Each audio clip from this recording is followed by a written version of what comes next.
साथियों, आज की कहानी घटा मार्टी जॉन पोल्वी द्वारा लिखी गई। अगस्त से वह असंतुष्ट था, जबकि उस महीने से मालूम नहीं क्यों उसे सबसे ज़्यादा उम्मीदें थीं। महीने की शुरुआत बरसाती थी। केवल पूर्णमासी के बाद दिन बड़े स्वच्छ और नीले हुए।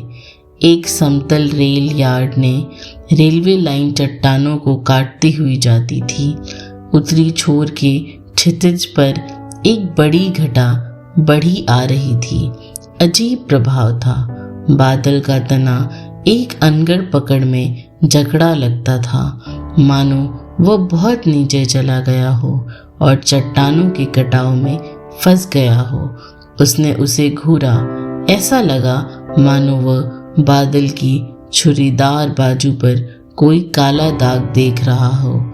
उसके चारों ओर की हवा विरल हो गई। उसे चक्कर आने लगे। सांस लेना कठिन हो गया। अनुभव तेजी से एक धुंधली संवेदना में बदल गई। झुर्री की ओर का बादल का धब्बा गायब हो गया था। उसकी एक फीते जैसी पूंछ निकल आई थी और नजरों से ऐसे गायब हो गई थी जैसे कोई गलत चित्र रेटिना से ओझल हो जाता है। काफी दिनों के बाद उसे मुक्ति का ऐसा अनुभव हुआ। पता नहीं कब और कहां से। यह केवल एक संवेदना थी, अनुभूति का बचा हुआ एक अंश। उस क्षण से उपजा या फिर सारी जिंदगी से उसने सोचा कि घटा की ऊपरी परत से शायद सुदूर आने वाले पतझड़ को देख सकते हैं। हाट की ओर से प्लास्टिक बैग और सब्जी की टोकरियां लिए हुए औरतें उसकी ओर आईं। उनमें से कई सड़क किनारे खड़ी गाड़ियों की ओर चली गई। एक गहरे रंग के बालों वाला आदमी ग्रीक रेस्तरां के दरवाजे की चौखट पर टेक लगाए हुए था। दरवाजे के ऊपर की लाइट अभी भी जल रही थी, जबकि यह चमकीली दोपहर थी। रिटायर्ड लोग बाजार के छोर वाले सॉसेज बूथ पर जमा थे। वे हर हाट वाले दिन वहां होते। लगता था कि वे अपने जीवन के बचे दिनों से क्या करना है, इसके बारे में अनिश्चित थे। एक उजाड़ पड़ी सड़ी टेबल के कोने पर एक दिन भिखमंगा झुका हुआ बैठा था। एक रिटायर्ड आदमी ने उसे सॉसेज का एक टुकड़ा दिया। वह हाट की भीड़ के साथ हो लिया और देखने की कोशिश करने लगा कि मटर के ढेर अभी बाजार में दिखने लगे हैं या नहीं। सलजम थे, आलू, गाजर, चुकंदर और पतली मूलियां थीं। सेब, अच्छे सेब, सुनहरे, पारदर्शी, चख कर देखो। लड़की का चेहरा संवेदनशील था और लगता था किसी भी क्षण वह रो पड़ेगी। सेब बढ़ाने वाला हाथ दुबला था और अंगुलियां पतली। जब वह सेब खा रहा था, वह लड़की से बातें करने लगा। उसने साल की फसल के बारे में पूछा। उसे खुद इसका गुण और आकार मालूम था। उसके घर पर बगीचे में फलों के भार से पेड़ों की डालियां झुक गई थी। उनमें टाड़ लगानी पड़ी थी। इस साल भी फसल की खपत में मुश्किल होगी। वह अपने हाथ को जूस स्टैंड पर खड़ा सेबों को कुचलते और निचोड़ते देख रहा था। वह सितंबर या अक्टूबर की शुरुआत होगी। वह सिट्टी को प्लास्टिक के बैगों में भर बाहर जाएगा और बाहर की हवा उसकी भौं को शीतल कर देगी। उसे बताते हुए एक साल और बीत गए। सबसे बड़ी बेवकूफ़ी का काम जो वह कर सकता था, वह था उस लड़की से सेब खरीदना। जब वह उसकी बातें सुन रहा था, प्रत्येक चीज़ अनोखे ढंग से बदल गई। यह एक सुखद, उन्मुक्त, अंदरूनी भावना थी। उसने उत्तरी दिशा में घटा के लिए देखा, पर हाट के आसपास की ऊंची इमारतों ने उसे नजरों से छुपा रखा था। कोई भी चीज़ अब पहले जैसी नहीं थी। लोग, सब्जियां, कबूतर और समुद्री पक्षी, मौसम से भरी हुई टेबल, यहाँ तक कि बाजार के रास्ते के काले पत्थर भी मानो वह उन्हें पहली बार देख रहा हो, मानो उसने बाहर की अंधकारपूर्ण और एकाकी दुनिया से निकलकर एक सघन प्यार, गर्माहट और रोशनी से भरपूर जिंदगी में प्रवेश किया हो और पूछ रहा हो, क्या दुनिया ऐसी ही है? ऐसा लगा मानो लड़की के संग बिताया क्षणिक अंतराल सालों साल रहा हो। उसने उससे 1 किलो सेब खरीदे, एक एक कर उसकी हथेली पर सिक्के गिने। उसका हाथ शीतल और थोड़ा सा नम था, जैसे भोर में फल। उसकी नज़र लड़के की बाह पर पड़ी, सुनहरी, पारदर्शी। उसने सोचा, हाथ लोगों से भरी थी, पर उनकी अब कोई महत्व नहीं रह गया था और वह बिना सोचे उनके बीच से रास्ता बनाता चल जा सकता था। उसने वही किया, एक हाथ में सेब का थैला और दूसरी हाथ में हथ खाया सेब के लिए। पता नहीं क्यों वह डरा हुआ था। यह क्या हो रहा था? बाजार के छोर की काफ़ी दुकान के लिए उसने चारों ओर देखा, जहां बाजार की फेरी वाले जाया करते थे। एक मेहराब की भीतरी आहते के धुधुलके से होश निकला।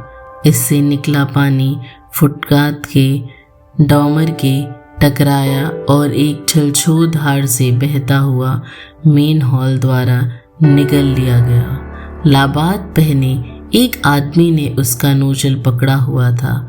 उसके नारंगी लबादे की पीठ पर छपा था।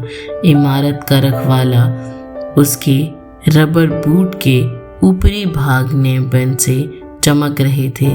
सड़क के जीवन को प्रतिबिंबित करते हुए राह चलते लोग पानी से बचते हुए तेजी से अपनी राह पर जाते, दिन की ज़रूरतें, कामों को अपने मन में लिए।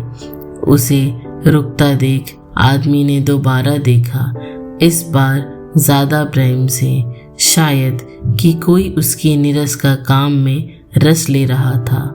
डेडमैन का बटन, तुम्हें मालूम है वह क्या है? डामर ने लाल धब्बा निकल गया और उसने सोचा कि यहाँ रंग की बाल्टी गिर गई थी। जुवनेन लोकोमोटिव का इंजीनियर हुआ करता था। वह अभी भी प्रश्न के बारे में सोच रहा था जब रखवाला बोलता गया। उसका अंतिम काम एक ट्राम ड्राइव करना था। पानी की धार रुक गई। पानी के दबाव ने होज पर तनाव डाला, लेकिन वह तनाव सह गया। होज दोहरा होकर उसकी बाह पर झूल रहा था।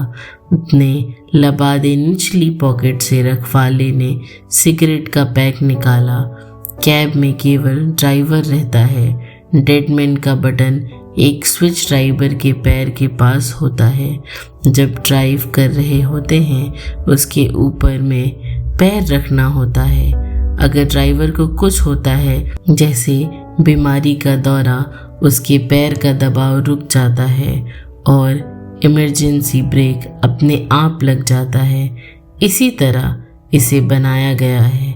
आकाश में सूरज ने जगह बदल ली और इमारत की छाया दीवार के करीब आ गई। डामर, जो धूप में था, गर्मी से भाप छोड़ने लगा और उससे एक तीखी गंदी गंध उठने लगी। एक बार जब जुवनेन गाड़ी चला रहा था, लोगों ने उसे ड्राइवर की जगह से पैसेंजर कंपार्टमेंट की ओर भागते देखा। वहां उसने खुद को सीधे फर्श पर गिरा दिया। तुरंत ही गाड़ी रुक गई। यात्री अवश्य ही थोड़ा डर गए होंगे। जब जुवनेन अपना हेड खोज रहा था, उस जगह कंडक्टर आया। जुवनेन ने बताया कि वह अभ्यास कर रहा था।